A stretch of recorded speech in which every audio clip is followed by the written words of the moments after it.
igiceri cyari gito cy'umupira rwose uretse kujya mu kazi tubanze tuganire kirakomeye pe. Kirakomeye cyane. Komeye bwoba.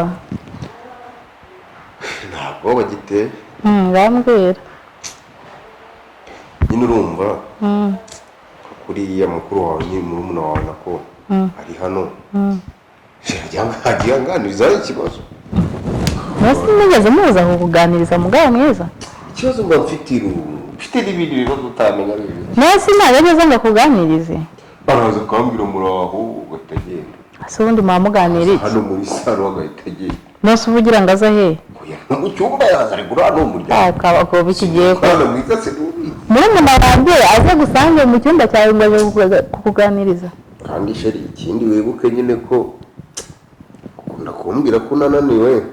Kandi uriya mwana aracyari muto waje kubera ahantu utanawe. Nakumvise. Kandi nanze kubikora ntabikubwira. Nakumvise ibyo ushaka nabyumvise reka nigire mu kazi. Murumuna wanjye ntago ari agatobera. Warankoye ntago ugeze kwa murumuna wanjye.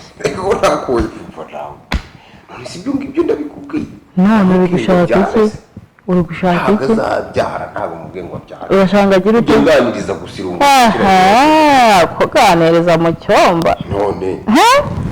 Wajya ujya kugura ku kiro ndareka nigire mu kazi. Ngo